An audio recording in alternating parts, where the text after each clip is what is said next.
মিষ্টি কুকিং ব্লগে এই প্রথমবার আমি একটা মিষ্টি রেসিপির ভিডিও নিয়ে এসেছি। গাজরের হালুয়া খুব সহজে, খুব কম উপকরণে এই গাজরের হালুয়ার রেসিপিটা ঝটপট করে বানিয়ে নিতে পারো। তো হ্যালো বন্ধুরা, কেমন আছো? আশা করি সবাই ভালোই আছো।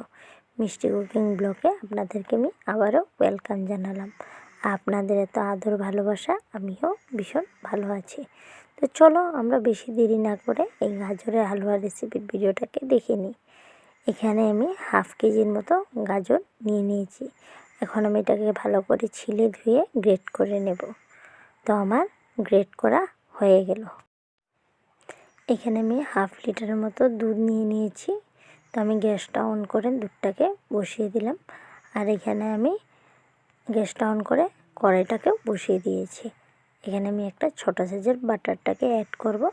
তো আমি বাটারটাকে দিয়ে দিলাম। এখন আমি এখানে 4টার মতো তেজপাতাকে মাছ দিয়ে টুকরো করে এটাকেও দিয়ে দিলাম। আবার আমি এটাকে ভালো করে খুন্তির সাহায্যে একবার নেড়ে নেব। এখন আমি গ্রেট করা গাজরটাকে এখানে দিয়ে দেব। তো আমি গ্রেট করা গাজরটা দিয়ে দিলাম। এখন আমি আবারও এটাকে ভালো করে নেড়ে নেব। তো আমি ভালো করে নেড়ে নিয়েছি। এখন আমি এটাকে 2 মিনিটের জন্য ঢেকে দেব। আমার দুধটা ভালো করে গরম হয়ে গেল। আর এদিকে গাজরটা 2 মিনিট হয়ে গেল। এখন আমি একবার ঢাকনাটা উঠিয়ে আবার ওইটাকে ভালো করে নেড়ে নেব। তো আমি এটাকে ভালো করে নেড়ে নিয়েছি। এখন আমি গরম দুধটাকে এখানে দিয়ে দেব। তো আমি গরম দুধটাকে দিয়ে দিলাম। আবারও এখন আমি এটাকে ভালো করে একবার নেড়ে নেব। তো আমার গাজরের হালুয়াটা অল্প বকবকানি এসে গেল। এখন আমি এখানে 1 কাপ চিনি অ্যাড করে দেব। তো আমি 1 কাপ চিনিটাকে দিয়ে দিলাম। এখন আমি আবারও এটাকে ভালো করে একবার নেড়ে নেব। তো আমি এটাকে ভালো করে আবারও নেড়ে দিলাম। এখন আমি কাজু কিশমিশ আলমন্ডটাকে ভিজিয়ে রেখেছিলাম। তো আমি এখন সেটাকে এখানে অ্যাড করে দেব। তো আমি কাজু কিশমিশ আলমন্ডটাকে দিয়ে দিলাম। এখন আমি আবারও এটাকে ভালো করে নেড়ে নেব। তো আমি এটাকে ভালো করে নেড়ে নিলাম।